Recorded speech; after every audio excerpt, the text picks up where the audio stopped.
नमस्ते। मैं हूं डॉक्टर सपना प्रदर्शी, आपकी अपनी वेलनेस और लाइफ कोच।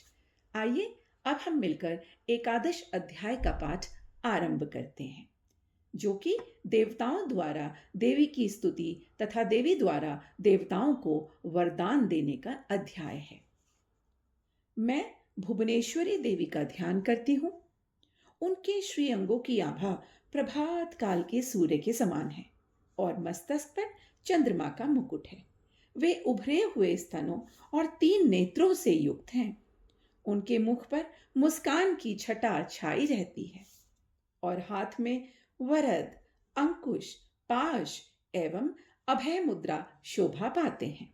ऐसी देवी का मैं सदैव ध्यान करती हूँ। ऋषि कहते हैं, देवी के द्वारा वहां महादैत्य पति शुंभ के मारे जाने पर इंद्र आदि देवता अग्नि को आगे करके उन कात्यायनी देवी की स्तुति करने लगे। उस समय अभीष्ट की प्राप्ति होने से उनके मुख कमल पर दमक उठे और उनके प्रकाश से दिशाएं जगमगा उठी। देवता बोले, शरणागत की पीड़ा को दूर करने वाली देवी, हम पर प्रसन्न हो जाओ। संपूर्ण जगत की माता, प्रसन्न हो जाओ। विशेश्वरी, विश्व की रक्षा करो। देवी, तुम ही चराचर जगत की अधीश्वरी हो। तुम इस जगत का एकमात्र आधार हो, क्योंकि पृथ्वी रूप में तुम्हारी ही स्थिति है। देवी, तुम्हारा पराक्रम अलंघनीय है। तुम ही जल रूप में स्थित होकर के संपूर्ण जगत को तृप्त करती हो। तुम अतंत अनंत बल संपन्न वैष्णवी शक्ति हो। इस विश्व की कारणभूता परामाया हो। देवी, तुमने इस समस्त जगत को मोहित कर रखा है। तुम ही प्रसन्न होने पर इस पृथ्वी पर मोक्ष की प्राप्ति कराती हो। देवी, संपूर्ण विद्याएं तुम्हारे ही भिन्न भिन्न रूप ही तो हैं। जगत में जितनी भी स्त्रियां हैं, वे सब तुम्हारी ही मूर्तियां हैं। हे जगदम्बा, एकमात्र तुमने ही इस विश्व को व्याप्त कर रखा है। ये संसार विश्व तुम्हारा ही आधार है। तुम्हारी स्तुति क्या हो सकती है भला? तुम तो स्तवन करने योग्य पदार्थों से भी परे एवं परावाणी हो। जब तुम सर्वस्वरूपा देवी स्वर्ग तथा मोक्ष प्रदान करने वाली हो, तब इसी रूप में तुम्हारी स्तुति हो गई। तुम्हारी स्तुति के लिए इससे अच्छी उक्तियां भला और क्या हो सकती हैं? बुद्धि रूप से सब लोगों के हृदय में विराजमान रहने वाली तथा स्वर्ग एवं मोक्ष प्रदान करने वाली नारायणी देवी, तुम्हें नमस्कार है।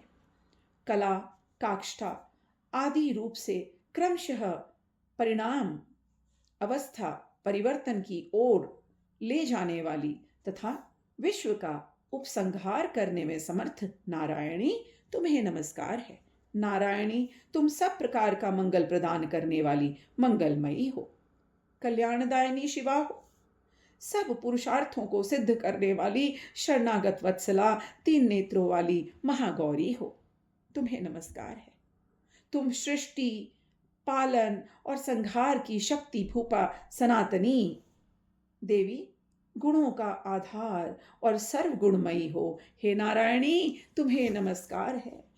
शरण में आए हुए दीनों एवं पीड़ितों की रक्षा में संलग्न रहने वाली तथा सबकी पीड़ा दूर करने वाली नारायणी देवी, तुम्हें नमस्कार है। नारायणी, तुम ब्रह्माणी का रूप धारण करके हंसों से जुते हुए विमान पर बैठती हो तथा कुश मिश्रित जल छिड़कती रहती हो। हे मां, तुम्हें नमस्कार है। हे महेश्वरी रूप से त्रिशूल, चंद्रमा एवं सर्प को धारण करने वाली तथा महान वृषभ की पीठ पर बैठने वाली नारायणी देवी, तुम्हें नमस्कार है। मोरों और मृगों से घिरी रहने वाली तथा महाशक्ति धारण करने वाली कौमारी रूपिणी निष्पापे नारायणी, तुम्हें नमस्कार है। शंख चक्र गदा शंख धनुष उत्तम आयुधों को धारण करने वाली वैष्णवी शक्ति रूपा नारायणी, तुम प्रसन्न हो जाओ। तुम्हें नमस्कार है। हाथ में भयानक महाचक्र लिए हुए, दाढ़ों पर धरती को उठाए हुए वाराही रूप धारणी कल्याणमयी नारायणी, तुम्हें नमस्कार है। तुम्हें नमस्कार है।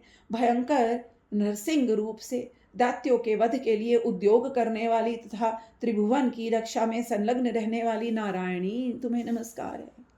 मस्तक पर किरीट और हाथ में महावज्र धारण करने वाली, सहस्र नेत्रों के कारण उद्दीप्त दिखाई देने वाली और वृत्रासुर के प्राणों का अपहरण करने वाली इंद्र शक्ति रूपा नारायणी तुम्हें नमस्कार है।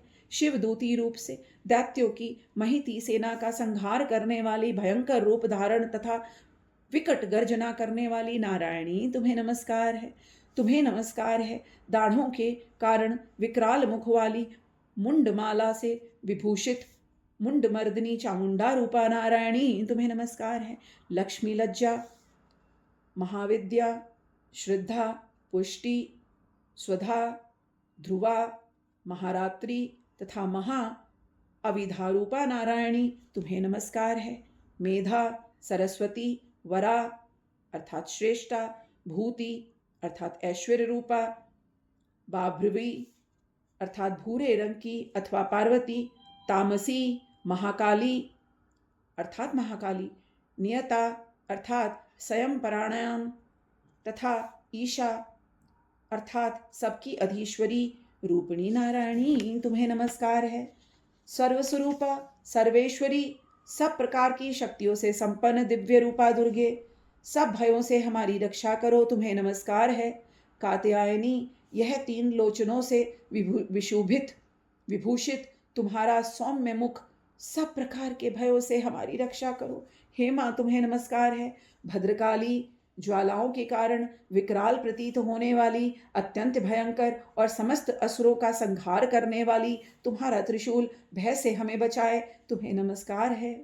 हे देवी, जो अपनी ध्वनि से संपूर्ण जगत को व्याप्त करके दैत्यों के तेज को नष्ट किए देता है, वह तुम्हारा घंटा हम लोगों की पापों से उसी प्रकार रक्षा करो जैसे माता अपने पुत्रों की बुरे कर्मों से रक्षा करती है।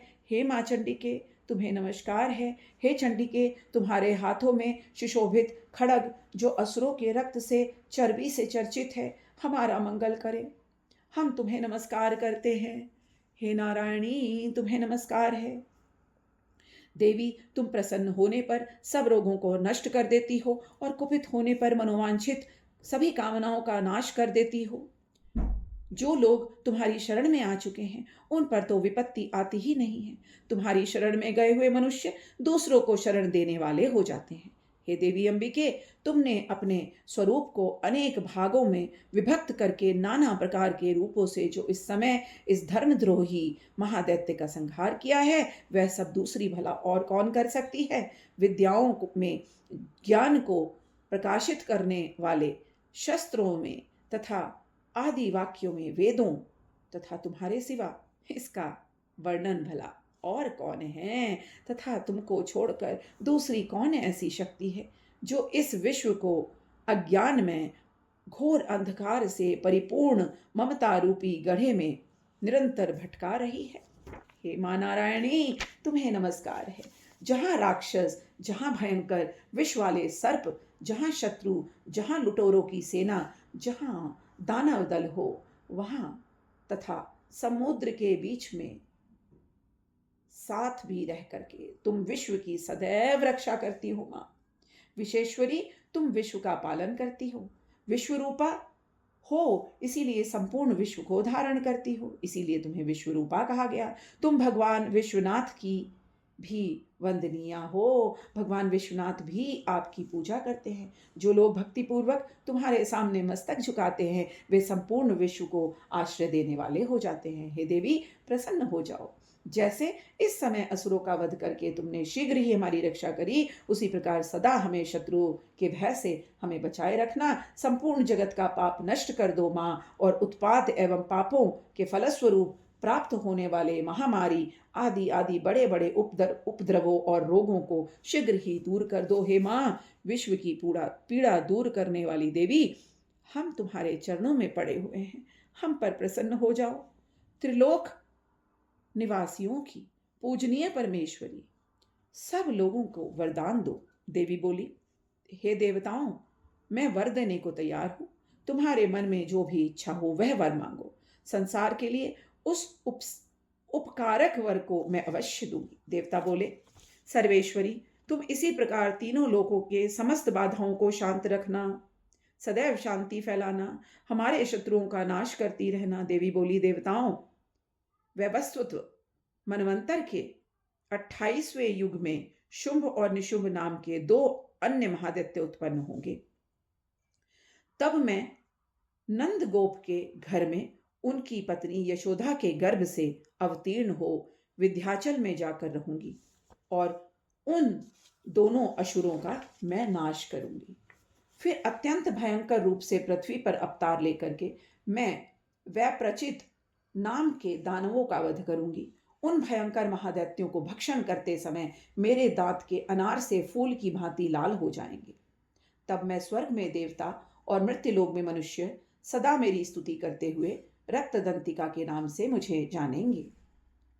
फिर जब पृथ्वी पर 100 वर्षों के लिए वर्षा रुक जाएगी, सूखा पड़ जाएगा और पानी का अभाव हो जाएगा, उस समय मनुष्य मुनियों के स्तवन करने पर मैं पृथ्वी पर आयोनिजा के रूप में प्रकट होंगी और 100 नेत्रों से मुनियों को देखूंगी।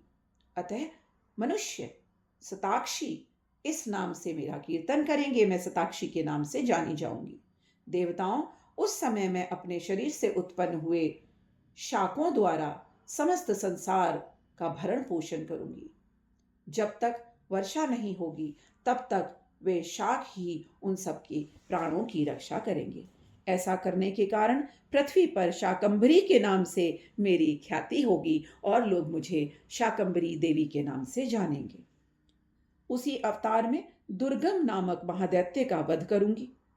इससे मेरा नाम दुर्गा देवी के रूप से भी प्रसिद्ध होगा। ओम श्री दुर्ग दुर्गाय नमः।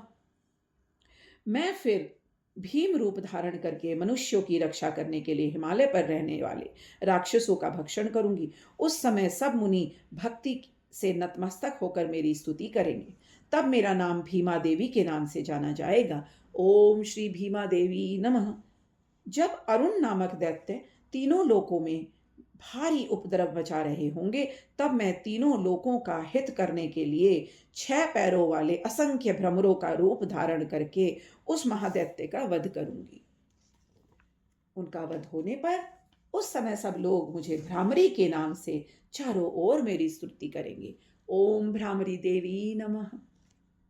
इस प्रकार जब जब संसार में दानवी बाधा उपस्थित होगी, जब जब दानव पैदा होंगे, जब जब बुरे कार्य होंगे, तब तब मैं अवतार लेकर के शत्रुओं का संहार करूंगी। ऐसा वचन महादेवी ने दिया। इस प्रकार श्री मार्कंडेय पुराण में सार्वणिक मनवंतर के कथा के अंतर्गत देवी महात्म्य में देवी स्तुति नामक 11वां अध्याय संपूर्ण हुआ। ओम श्री दुर्ग दुर्गाय नमः। ओम नौ शक्ति